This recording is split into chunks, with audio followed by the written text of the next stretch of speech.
Study IQ IAS, अब तैयारी हुई affordable. Hello students, welcome to study IQ's initiative the podcast. मैं आपका होस्ट दीपांश मूरजानी आपका स्वागत करता हूं। द पॉडकास्ट के लास्ट एपिसोड में हमने इमरजेंसी के प्रोविजंस को समझा था और ये सारे प्रोविजंस यूपीएससी एग्जाम के पर्सपेक्टिव से काफ़ी इम्पॉर्टेंट हैं। तो हमारे नए लिसनर्स हमारे पुराने एपिसोड्स को सिर्फ यूट्यूब पर ही नहीं बल्कि ऑडियो स्ट्रीमिंग प्लेटफॉर्म्स पर भी सुन सकते हैं, जैसे Spotify, hub hopper, Apple podcast etcetera. आज के एपिसोड में हम हमारी कंट्री के लेजिस्लेटिव ऑर्गन पार्लियामेंट के बारे में डिस्कस करेंगे। सर, सिर्फ यूपीएससी ही नहीं बल्कि किसी भी कम्पिटिटिव एग्जाम में पार्लियामेंट इंडियन पॉलिटी का एक बहुत इम्पॉर्टेंट टॉपिक बनता है। तो क्या आप हमें सिंपल वर्ड्स में ये बता सकते हैं कि पार्लियामेंट किसे बोला जाता है? दीपांश, आपने बिल्कुल सही कहा कि पार्लियामेंट इंडियन पॉलिटी के अंदर एक बहुत ही इंपॉर्टेंट टॉपिक है। तो आज के डिस्कशन में हम पार्लियामेंट से रिलेटेड सभी प्रोविजंस को समझने की कोशिश करते हैं। सबसे पहले तो स्टूडेंट्स को यह समझना चाहिए कि पार्लियामेंट यूनियन गवर्नमेंट का एक लेजिस्लेटिव ऑर्गन है। इंडिया एक पार्लियामेंट्री डेमोक्रेसी है और किसी भी पार्लियामेंट्री डेमोक्रेसी में लेजिस्लेचर एक ऐसी बॉडी होती है जो सिटीजन्स के विशेस और एस्पिरेशंस को रिप्रेजेंट करते हुए उनके लिए लॉज बनाती है। पार्लियामेंट के पास कुछ पावर्स एंड रिस्पॉन्सिबिलिटीज भी होती है। मोस्ट इंपॉर्टेंटली, डेमोक्रेसी को अपहोल्ड करने की रिस्पॉन्सिबिलिटी पार्लियामेंट को दी जाती है। हमारे कॉन्स्टिट्यूशन मेकर्स ने पार्लियामेंट्री फॉर्म ऑफ गवर्नमेंट को अडॉप्ट किया, जिसका मतलब यह है कि इंडियन डेमोक्रेटिक सिस्टम में पार्लियामेंट को एक बहुत ही क्रूशियल पोजीशन दी जाती है। जब हम डेमोक्रेसी की बात करते हैं तो डेमोक्रेसी में सिटीजन्स के रिप्रेजेंटेशन या यूं कहें कि सिटीजन्स के इफेक्टिव रिप्रेजेंटेशन बहुत जरूरी होती है और पार्लियामेंट सिटीजन्स के रिप्रेजेंटेशन को सिंबलाइज भी करता है।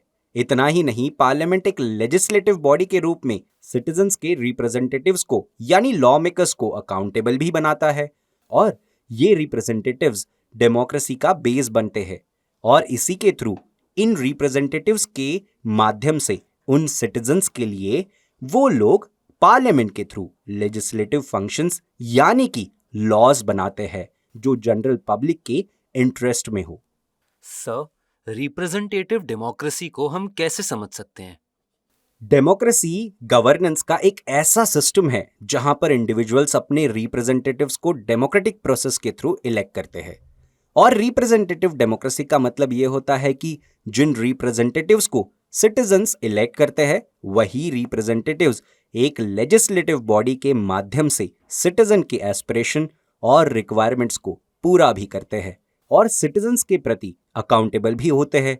और इस लेजिस्लेटिव बॉडी को इंडिया में पार्लियामेंट बोला जाता है और यूएस में उसे कांग्रेस भी बोला जाता है। सर, हमारी कंट्री में पार्लियामेंट एक रिप्रेजेंटेटिव बॉडी कैसे बनती है? पार्लियामेंट एक लेजिस्लेचर का काम करती है, जिसका मतलब यह हुआ कि पार्लियामेंट लॉ बनाती है। और देखा जाए, पार्लियामेंट का काम सिर्फ लॉ बनाने तक सीमित नहीं, पार्लियामेंट को सभी डेमोक्रेटिक प्रोसेस का एपिसेंटर माना जाता है। पार्लियामेंट गवर्नमेंट के सभी ऑर्गन्स को भी रिप्रेजेंट करता है और हमारी पार्लियामेंट में जो रिप्रेजेंटेटिव्स होते हैं वो डाइवर्स सोशल बैकग्राउंड से आते हैं, जिसका मतलब हमारी पार्लियामेंट ज्यादा रिप्रेजेंटेटिव है और सिटीजन्स के एक्सपेक्टेशंस को पोटेंशियली केटर भी करती है। एग्जामिनेशन पॉइंट ऑफ व्यू से स्टूडेंट्स को याद रखना है कि हमारे कॉन्स्टिट्यूशन में पार्ट 5 के अंदर आर्टिकल 79 से लेकर आर्टिकल 122 तक पार्लियामेंट के ऑर्गेनाइजेशन, कंपोजिशन, ड्यूरेशन और प्रोसीजर्स के बारे में डिटेल में मेंशन किया गया है। सर, पार्लियामेंट से रिलेटेड जो भी इम्पोर्टेंट आर्टिकल्स हैं, क्या आप उनके प्रोविजंस के बारे में हमें सिंपल वर्ड्स में अवेयर कर सकते हैं?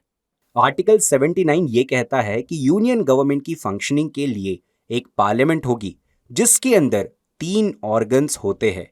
नंबर 1 प्रेसिडेंट, नंबर 2 राज्यसभा और नंबर 3 लोकसभा। फिर आर्टिकल 80 काउंसिल ऑफ स्टेट्स यानी राज्यसभा के कंपोजिशन की बात करती है।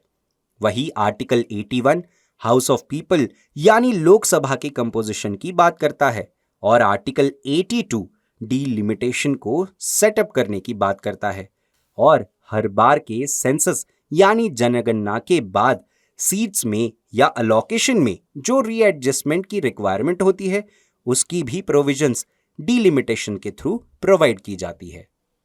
सर, हम हमारी पार्लियामेंट के कॉम्पोजिशन को जानने के लिए काफी इंक्विजिटिव हैं। जैसे कि मैंने पहले ही बताया कि parliament comprises of 3 elements, president, Lok Sabha and Rajya Sabha.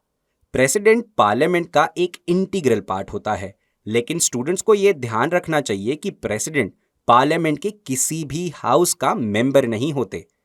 1954 में पार्लियामेंट के दोनों हाउसेस ने हिंदी टर्म्स को अडॉप्ट किया। काउंसिल ऑफ स्टेट्स ने राज्यसभा को अडॉप्ट किया और हाउस ऑफ पीपल ने लोकसभा को अडॉप्ट किया।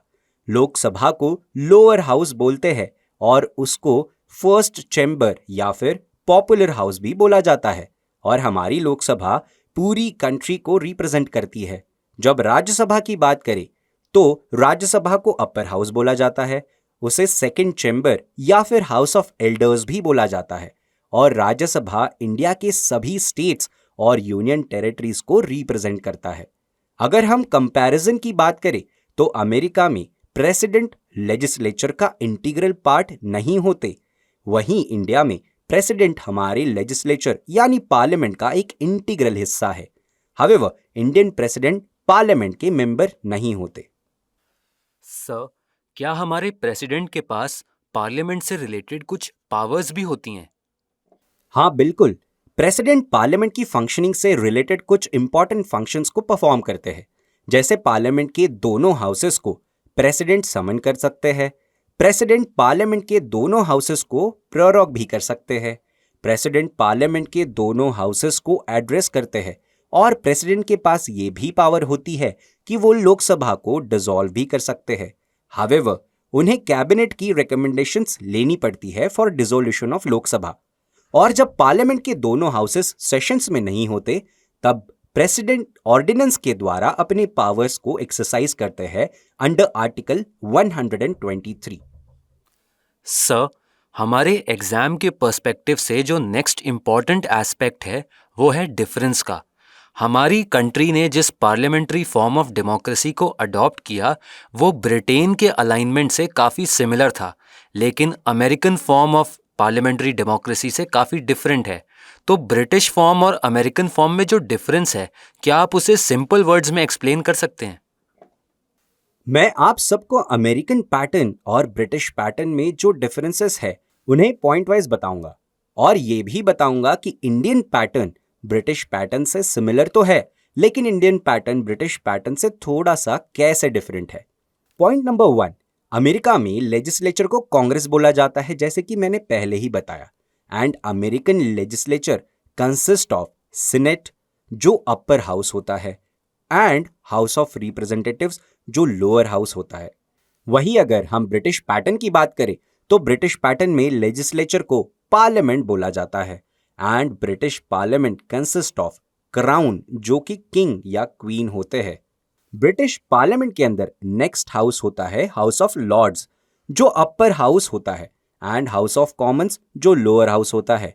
अब अगर हम इंडियन पैटर्न की बात करें तो जैसे ब्रिटिश पैटर्न में क्राउन होते हैं तो इंडियन पैटर्न में प्रेसिडेंट होते हैं। हालांकि इंडिया एक रिपब्लिक कंट्री होने के नाते प्रेसिडेंट इलेक्टेड मेंबर होते हैं, लेकिन ब्रिटेन के अंदर अपर हाउस को काउंसिल ऑफ स्टेट बोला जाता है, वहां पर लोअर हाउस को हाउस ऑफ पीपल बोला जाता है।